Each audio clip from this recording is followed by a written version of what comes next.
Bonjour à tous. Corba, Jean-Marie Durand tué pour un litige avec des gens du voyage? Explication dans cette vidéo. Jérôme frappe à la porte vitrée.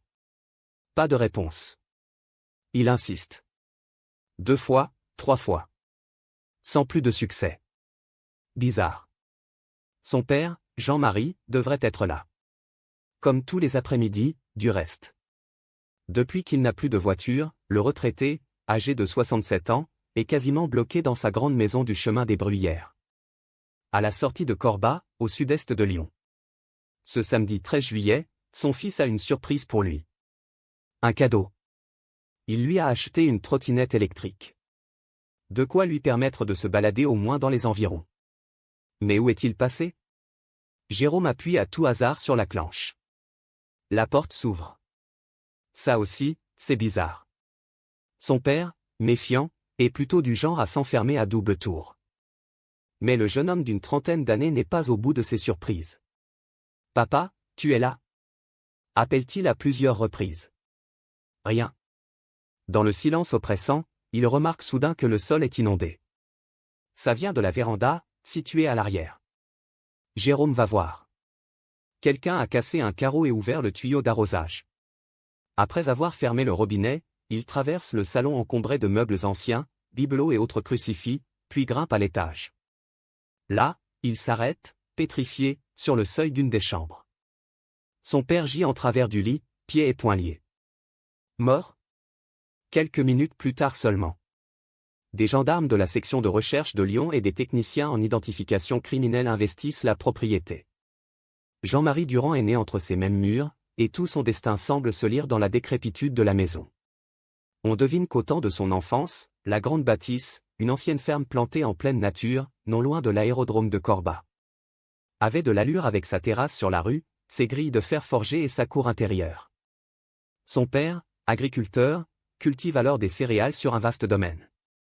Jean-Marie, qui va lui succéder à la tête de l'exploitation, est à l'image des lieux, grand, costaud, plein de vie. C'est là qu'il se marie, là que vont naître ses 3 enfants, dont Jérôme, devenu cadre commercial. Et 2 filles qui travaillent dans le monde médical. Parallèlement, Jean-Marie se lance dans la politique locale et devient adjoint au maire de Corba sous l'étiquette UDF. Le parti centriste de Valéry Giscard d'Estaing. Il organise chez lui des barbecues où l'on peut croiser Raymond Barre, autre grande figure à l'époque. Les années passent ainsi. L'exploitation agricole, hélas, périclite. La maison se dégrade, le couple se sépare, les enfants prennent leur envol. Jean-Marie, qui a abandonné la politique après les municipales de 2001, se reconvertit comme chauffeur de car. Il se remarie, mais cette union se solde par un nouveau divorce. Au début des années 2010, une attaque cérébrale le laisse un peu diminuer. Il a des trous de mémoire, montre une certaine confusion. Il continue pourtant de bosser à temps partiel comme chauffeur VTC pour une petite entreprise de transport. 2 fois par semaine, on lui confie une voiture pour qu'il conduise une jeune handicapée à la ferme où elle travaille, à 150 km de là. Le reste du temps, ce fervent catholique ne sort plus de chez lui que pour aller à l'église. Il lit beaucoup, médite et prie dans sa grande maison qui part à volo, faute d'entretien. Au moment de sa mort, sa seule distraction consistait à surfer sur les réseaux sociaux. Qui a pu agresser cet homme discret, inoffensif, qui ne recevait jamais personne hormis ses enfants? On pense d'abord à un cambriolage qui aurait mal tourné, mais on voit mal ce qu'un voleur aurait pu espérer trouver dans cette baraque à l'abandon. Alors une mauvaise rencontre? En examinant son ordinateur, les gendarmes découvrent que Jean-Marie, aussi naïf que généreux, se laissait régulièrement apitoyer par des internautes africains lui réclamant 50 € pour payer le médecin. Son fils avait beau lui répéter que ces sollicitations étaient des arnaques. Le retraité envoyait l'argent, persuadé, disait-il, que c'était Jésus qui lui demandait de le faire. Cependant, rien ne laisse penser qu'il ait pu recevoir chez lui un de ces gratteurs. Dans un autre registre, il y a aussi cette photo retrouvée sur son compte Facebook, qui montre un jeune beau mec, et pourrait suggérer quelques désirs secrets. Mais, là encore, on ne trouve trace de Jean-Marie sur aucun site de rencontre. Et aucun numéro de téléphone suspect ne figure dans son répertoire. Une histoire de trésor caché, alors? Ici, à Corba, tout le monde a entendu parler de cette légende. Au départ, il y avait toutefois un fond de vérité. Vers 1830, l'ancêtre de Jean-Marie, un certain Antoine Pittiot, ouvrier agricole chez un riche propriétaire, sauve de la noyade le fils de la maison, tombé dans un étang. Pour le remercier, le père de l'enfant lui donne une grosse somme d'argent.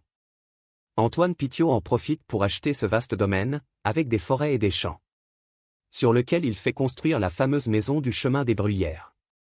Plus tard, au fil des ans, il revend les parcelles sur lesquelles va naître le village de Corbat, dont une rue porte d'ailleurs son nom. Une belle histoire. Or on raconte qu'Antoine n'aurait pas dépensé tout l'argent amassé. Il en aurait enterré une partie. Depuis, les générations qui se sont succédées dans l'ancienne ferme ont rêvé de mettre la main sur cet hypothétique magot. Le père de Jean-Marie, qui y croyait dur comme fer, aurait passé des heures à sonder les murs et les caves de la vieille bâtisse. Sans succès.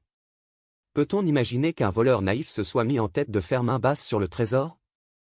Mais quel intérêt aurait-il eu à tuer ce pauvre Jean-Marie? Seule certitude dans l'affaire, la maison et les terrains attenants suscitent de réelles convoitises. Première candidate au rachat, la mairie de Corbat, qui aimerait y installer des jardins potagers. Une offre avait été faite au milieu des années 2010, pour tout acquérir, maison comprise. Mais Jean-Marie l'avait refusé, jugeant le prix proposé trop bas. En 2018, se disant victime de pression, il avait même porté plainte contre le maire de l'époque. Une histoire à la Clochemerle. Mais on voit mal l'ancien édile commanditer un assassinat juste pour racheter un terrain. Alors on cherche d'autres pistes. Depuis quelques années, Jean-Marie louait plusieurs parcelles à un gitan, un ferrailleur. Au fil du temps, le locataire y avait fait venir d'autres familles. Et le groupe avait fini par proposer de racheter le terrain, versant même une avance de 12 500 €. L'affaire semblait en bonne voie quand la mairie a décidé de préempter le terrain, faisant annuler la vente. Du coup, les gitans avaient mis Jean-Marie en demeure de leur rembourser leur avance. Mais le retraité avait ensuite découvert un arriéré de factures d'eau leur revenant, pour un montant de 5 000 €. Ainsi que des branchements sauvages sur son réseau à lui. Mécontent, il avait dépensé ses 12 500 € pour régler la dette, distribuant le reliquat à ses petits protégés africains. Ce litige pourrait-il expliquer son assassinat tragique? Je ne sais pas si mon père se sentait menacé à cause de cette histoire, mais ces derniers temps, il semblait inquiet, a confié son fils Jérôme. Cette maison à laquelle Jean-Marie était si attaché est ensuite devenue son tombeau.